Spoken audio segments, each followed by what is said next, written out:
Yes, students. So our next topic is equipotential surfaces. As it is written there, you can see equipotential. As its name suggests, equi means equal, and potential means you already well known that a quantity is equipotential. That means the surface at which the value of potential is same. That surface is called equipotential surface. Okay? The surface on every point of which the potential's value is same, that's why it is called equipotential surface. So there will be different cases for equipotential surfaces. One thing you should keep in mind that we will prove later on, that electric field lines and equipotential surface, they are perpendicular to each other. That you should keep in mind. Electric field and equipotential surface, they both are perpendicular to each other. ठीक है, इसको हम आगे prove भी करेंगे, but आपको अभी याद रखना है. तो इक्विपोटेंशियल सरफेस क्या है? It is an imaginary surface around a charge और अ चार्ज बॉडी. ये चार्ज या चार्ज बॉडी के आसपास होती है, at every point of which electric potential is same. Okay, so now जैसे हमने इलेक्ट्रिक फील्ड की डिफरेंट शेप्स की थी, ऐसे ही हम इक्विपोटेंशियल सरफेस की डिफरेंट शेप्स करेंगे. ओके, तो first of all first case is हमारे पास एक पॉइंट चार्ज है, राइट?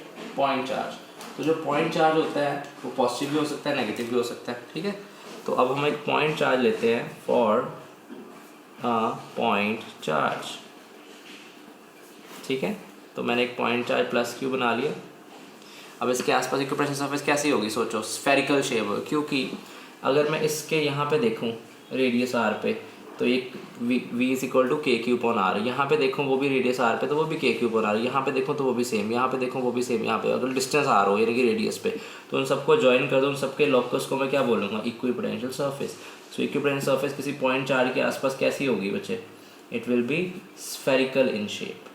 ठीक है, कैसी होगी?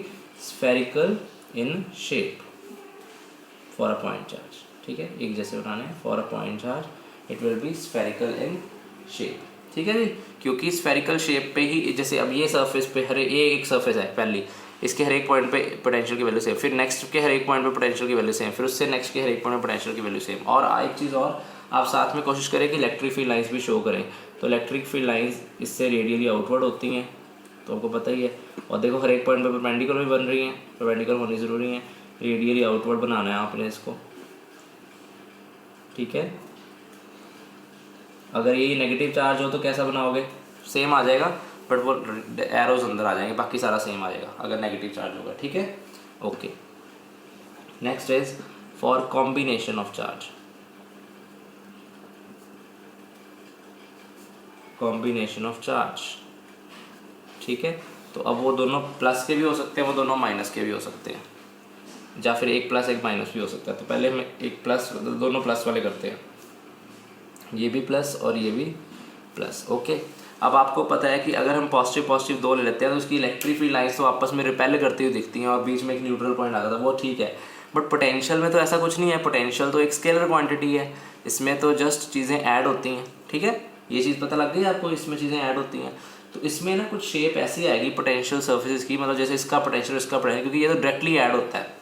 तो आपको ये याद रखना होगा कि अगर वो सेम चार्जेस हैं तो इस चार्ज का भी पोटेंशियल प्लस में आएगा, इस चार्ज का भी पोटेंशियल प्लस में आएगा.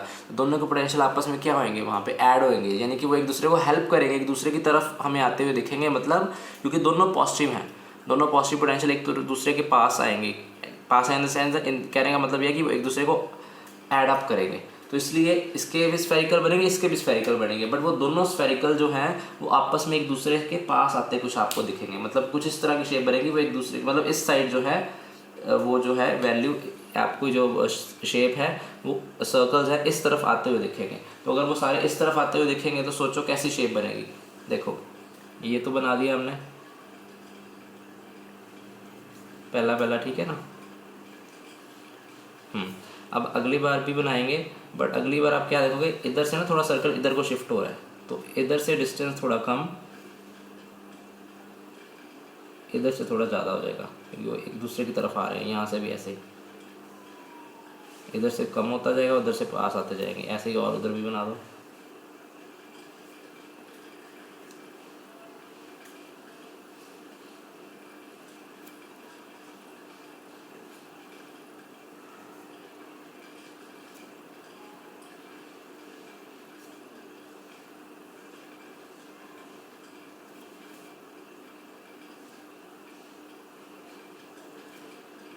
और फिर आपस में लास्ट वाले जो है वो मिल जाएंगे। ठीक है,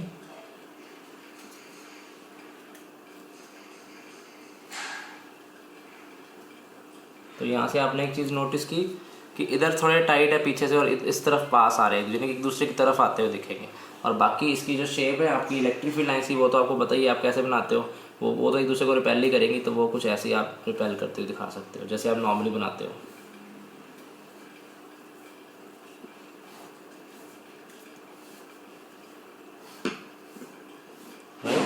इस तरह से। ठीक है, अगर यही आपके नेगेटिव होते सेम बनेगा, दोनों नेगेटिव होते सेम बनेगा, वो फ़र्क क्या आएगा, जो इसके एरोज आपने बाहर की तरफ बनाया वो किस तरफ आ जाएंगे, अंदर की तरफ। ठीक है, तो ये आ गए आपके कॉम्बिनेशन ऑफ चार्जेस, ये दोनों सेम टाइप ऑफ चार्जेस है, प्लस प्लस है दोनों। ठीक है जी, ओके। अब जो नेक्स्ट आ जाता है वो आ जाता है फॉर अ डाइपोल, यानी कि ऑपोजिट हो, एक प्लस और एक माइनस, फॉर डाइपोल। ठीक है, अब एक डाइपोल के लिए बनाते हैं। तो अगर एक डाइपोल है यानी कि एक इधर प्लस का है और दूसरा कैसा है, माइनस का।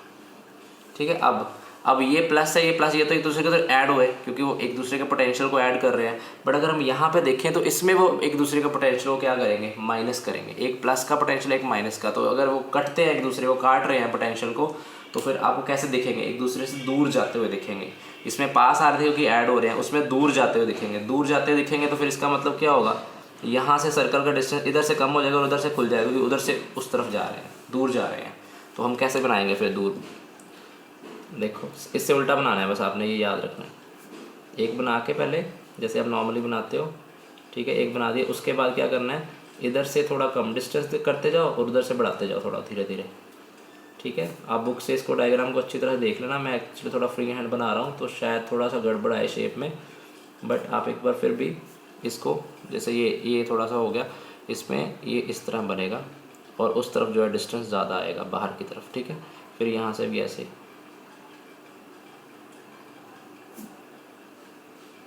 यहाँ से कम और उधर से ज़्यादा। ठीक है, फिर यहाँ से कम और उधर से ज़्यादा।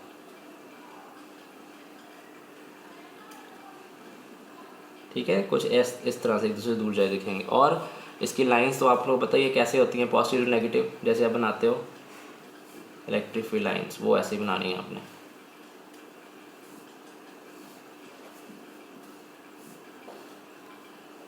ऐसे बनाते हैं ना, वो ऐसे बनेंगे, राइट। तो ये चीज़ का ध्यान रखना, ये आपका एक डाइपोल के, अब देखो इधर से एक दूसरे से दूर जाते हुए दिख रहे हैं और इसमें एक दूसरे के पास आते हुए दिख रहे हैं। ठीक है, ये हो गया डाइपोल की इक्विपोटेंशियल सर्फेसेस। और ये इसकी इलेक्ट्रिक फील्ड लाइंस बनाई है मैंने परपेंडिकुलर सर्फेस के, ये याद रखना, सर्फेस के परपेंडिकुलर होनी चाहिए। अब आ गई यूनिफॉर्म इलेक्ट्रिक फील्ड के लिए। अगर हमारे पास एक यूनिफॉर्म इलेक्ट्रिक फील्ड है तो उसकी जो है इक्विपोटेंशियल सर्फेस कैसे बनेगी, जैसे कि यूनिफॉर्म इलेक्ट्रिक फील्ड जा रही है ऐसे, parallelise uniform electric field represent करती हैं।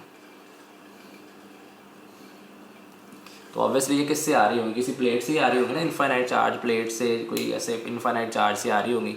पता ही आपको, कोई पैरेलल बनाता है, यूनिफॉर्म इलेक्ट्रिक फील्ड लाइन बनाता है, तो फिर उसके हिसाब से, जैसे मान लो ये एक प्लेट है जिससे वो इलेक्ट्रिक फील्ड लाइन जा रही है, तो उसके हिसाब से पोटेंशियल कैसा बनेगा, पोटेंशियल इक्विपोटेंशियल, मतलब हर एक पॉइंट पर पोटेंशियल सेम हो। तो यहाँ एक ये वाली चीज़ हो जाएगी, ये सरफेस हो जाएगी, क्योंकि यहाँ पे इस प्लेट से ये डिस्टेंस सारे सेम है, एक ये सरफेस हो जाएगी, फिर एक ये सरफेस भी हो जाएगी, फिर एक ये सरफेस भी हो जाएगी, क्योंकि इस सरफेस के पॉइंट पे ये प्लेट से इस सरफेस का डिस्टेंस सब जगह सेम है, तो पोटेंशियल सेम होगा इस सरफेस पे। ये प्लेट है जिससे आ रही है सोर्स चार्ज, फिर यहाँ आ जाओ, फिर ये भी डिस्टेंस सेम है, तो ये भी इक्विपोटेंशियल सर्फेस है, ये भी इक्विपोटेंशियल सर्फेस है। इट मीन्स अगर आपके पास एक यूनिफॉर्म इलेक्ट्रिक फील्ड है तो उसकी इक्विपोटेंशियल सर्फेस क्या बनेंगे, इक्विपोटेंशियल सर्फेस बनेंगे plane perpendicular to these equipotential surfaces. Plane electric field lines के परपेंडिकुलर जो है इसके प्लेन बन जाएंगे, वही आपके इक्विपोटेंशियल सर्फेस को रिप्रेजेंट कर रहे हैं, प्लेन परपेंडिकुलर। देखो ये सारे इस तरह से बनाया, ये इस तरह से, तो plane perpendicular to the electric field are uniform electric field, they are representing the equipotential surface for a uniform electric field. ठीक है जी, ये प्लेन जो है इलेक्ट्रिक फील्ड लाइंस के परपेंडिकुलर बनाए हैं और यही हमारे इक्विपोटेंशियल सर्फेस को रिप्रेजेंट कर रहे हैं। तो ये 4 तरह के इक्विपोटेंशियल सर्फेस जो है वो हमने बना दिए, राइट। अब इसके बाद कुछ इंपॉर्टेंट नोट्स हैं, पॉइंट हैं जो कि आपको याद रखने हैं। वो क्या है, तो नोट में फर्स्ट पॉइंट है कि electric field lines are always normal to the equipotential surface. ठीक है, नोट में क्या लिखना है, electric field lines are always normal to equipotential surface. ये मैंने आपको पहले ही बताया था पॉइंट, अब इसको प्रूव करेंगे कि जो इलेक्ट्रिक फील्ड लाइंस है वो हमेशा इक्विपोटेंशियल सरफेस के परपेंडिकुलर होती है। ठीक है, अब आपको पता है अगर मैंने कोई इक्विपोटेंशियल सरफेस बनाई है, मान लो स्फेरिकल सरफेस बनाई है फॉर अ पॉइंट चार्ज, अब यहाँ पे और यहाँ पे जो पोटेंशियल होगा वो सेम होगा, यहाँ पे वी ए और यहाँ पे वी बी है, तो आपको पता है वी और वी बी इक्वल ही होंगे, तो फिर डेल्टा वी या डी वी क्या हो जाएगा, ज़ीरो हो जाएगा ना। तो फिर फॉर इक्विपोटेंशियल सरफेस हमें पता है, हमें एक फॉर्मूला भी पता है कि जो E है, ठीक है, वो minus of D V by D R, और इसी से हमने एक रिलेशन बनाया था अगर आपको याद हो, D V is equal to E dot D R, याद है आपको, D V is equal to E dot D R, है ना। अब हमने कहाँ से लेके कहाँ तक जाना है चार्ज को, यहाँ से लेके यहाँ तक जाना, तो ये आपका डी आर हो गया ना। तो फिर यहाँ पे आपको पता है डी वी क्या है, यहाँ से लेके यहाँ तक या चार्ज को लेके जा रहे हैं, है ना। तो इलेक्ट्रिक फील्ड लाइंस हमने प्रूव करना कि इलेक्ट्रिक जो इक्विपोटेंशियल सरफेस के परपेंडिकुलर है, तो ये इक्विपोटेंशियल सरफेस है ना आपकी ये वाली, तो यही डी आर है।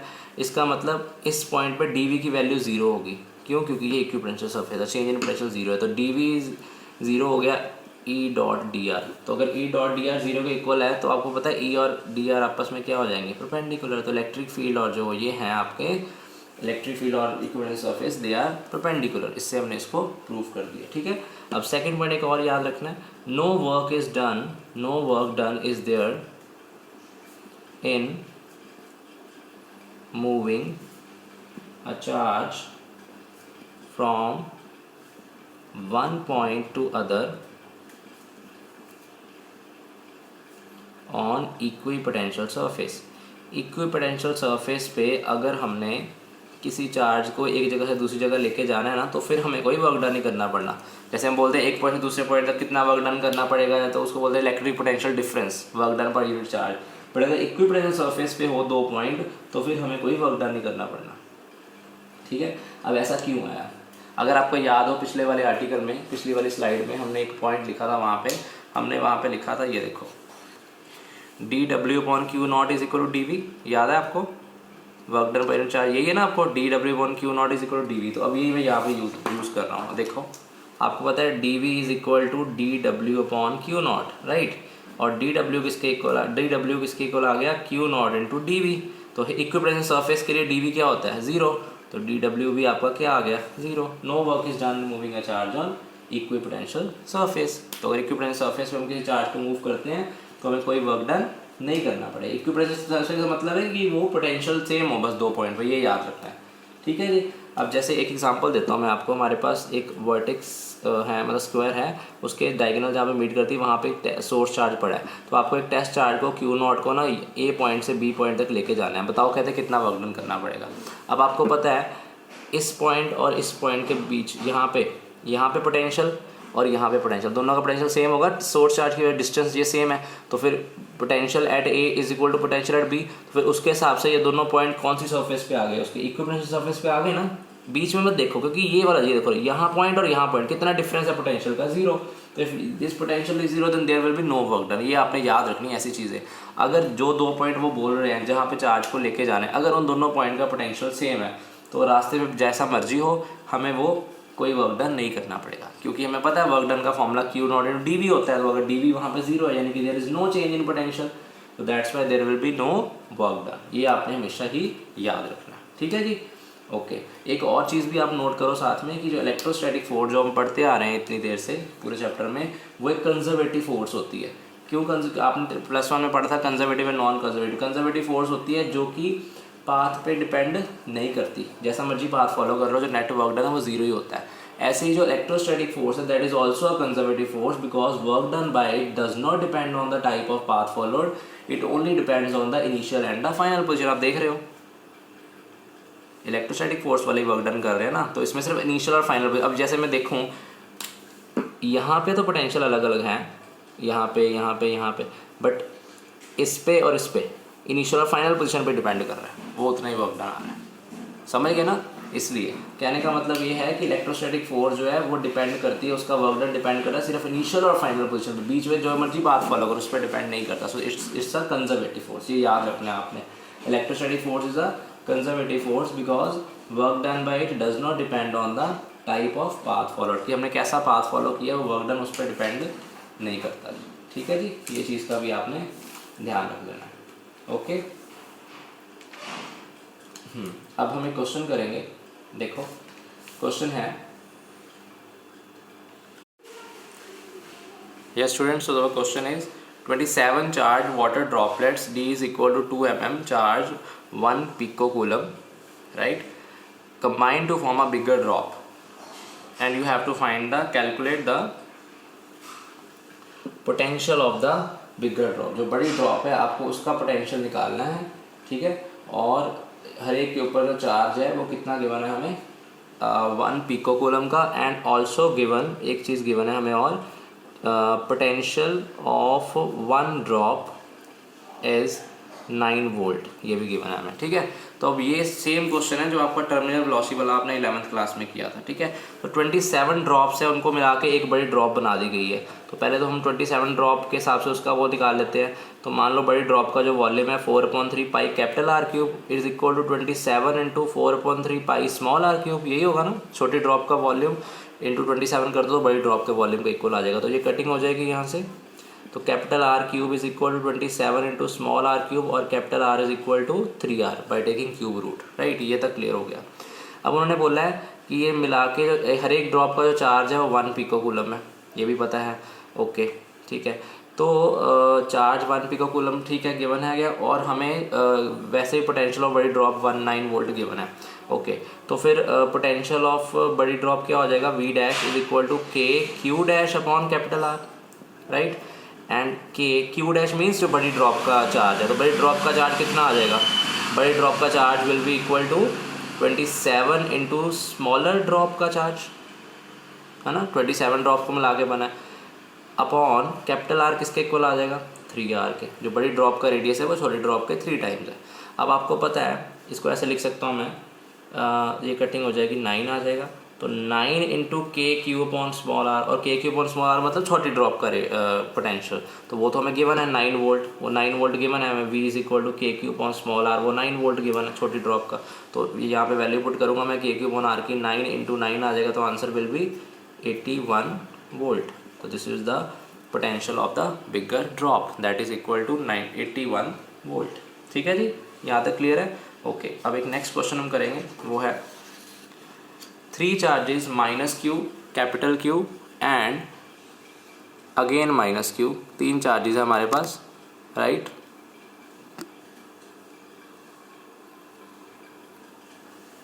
यस, तो we are having 3 charges minus Q, capital Q and again minus Q are placed at equal distances on straight line, and if the potential of system is 0, potential energy of the system is 0, what is the ratio q upon small q। Okay, तो 3 charges पड़े हुए हैं, minus Q, दूसरा है capital Q और फिर तीसरा है माइनस क्यू, और इक्वल डिस्टेंस पे। तो मान लो ये भी आ रहा है और ये भी आ रहा है, इक्वल डिस्टेंस से एक दूसरे से पड़े हुए हैं। तो कहते हैं टोटल जो पोटेंशियल है वो 0 है सिस्टम का पोटेंशियल एनर्जी। तो कहते हैं फिर रेशो बताओ क्या होगी। तो 0 तो ठीक है potential energy, net potential energy 0, net potential energy मतलब नेट वर्क डन। पता है आपको potential energy system is work done to arrange those charges at the respective position. Okay, तो सबसे पहले मान लो इसको लेके आए, टोटल पोटेंशियल एनर्जी कैसे निकालेंगे सिस्टम के, जैसे आप वो ट्राइंगल वाला क्वेश्चन किया था। सबसे पहले इसको लाने में कितना वर्क डन करना पड़ेगा, सबसे पहले वाले को नो वर्क डन। तो W1 मान लो ये 1, ये 2 और ये 3, तो W1 0, W2 कितना करना पड़ेगा, W2 जब इन्फिनिटी से लेके आओगे तो इसके अगेंस्ट यही पड़ा है ना यहाँ पे, तो इसके अगेंस्ट कितना वर्क डन करना है, K Q1 is minus Q, Q2 जो खुद लेके आए हैं अपॉन R, ये आपको पता है फॉर्मूला, ये आ गया माइनस के small Q capital Q upon R. और W3 थर्ड जब आप लेके आओगे, थर्ड को आपको इसके अगेंस्ट भी लेके आना पड़ेगा और इसके अगेंस्ट भी लेके आना पड़ेगा। जब आप थर्ड लेके आओगे दोनों पड़े हुए ना ऑलरेडी, फर्स्ट एंड सेकंड। तो W3 जब यानी कि work done of 3 with respect to 1 plus work done of 3 with respect to 2, तो work done of 3 with respect to 1 कितना होएगा, K माइनस क्यू खुद का, फिर उसका upon distance is 2r plus दूसरा इसके अगेंस्ट जब करेंगे तो K उसका खुद का charge minus Q, capital Q जिसके अगेंस्ट लेके आना है, अपॉन डिस्टेंस r। तो ये आपका ये वाला बन गया। तो थोड़ा सही करके लिखें तो ये बन जाएगा KQ² अपॉन 2r और ये plus minus minus K small q capital Q upon r। तो ये आ गया आपका W3। अब अकॉर्डिंग टू क्वेश्चन हमें पता है कि जो W2 plus W3 plus W1 जो नेट वर्क डन है, मतलब जिसको हम पोटेंशियल एनर्जी सिस्टम बोलते हैं, वो 0 है। तो 0 के इक्वल करते हैं minus K small q capital Q upon r, ठीक है, plus KQ² upon 2r minus KQ upon r, ठीक है, प्लस माइनस माइनस हो गया ना, ये माइनस में ये वाला लिखा मैंने, तो इज इक्वल टू 0। अब minus KQ upon r minus KQ upon r that will be minus 2KQ upon r। तो माइनस 2KQ अपॉन r उस जगह प्लस 2KQ अपॉन r, तो KQ² upon 2r as it is, और ये वाला पूरा उधर चला जाएगा, तो it will B 2KQ upon r। अब r और r कैंसिल हो गए, Q के साथ Q² कट गया, K के साथ K कट गया, राइट। तो हमारे पास बचा Q upon 2 is equal to 2Q, right. तो मुझे स्मॉल q अपॉन वो चाहिए, तो small capital Q upon small q, ये वाला इधर जाएगा, इज इक्वल टू 1/4। तो 1:4 जो है हमारा इस पर आंसर आ जाएगा, right. That's all for today बच्चे, थैंक यू।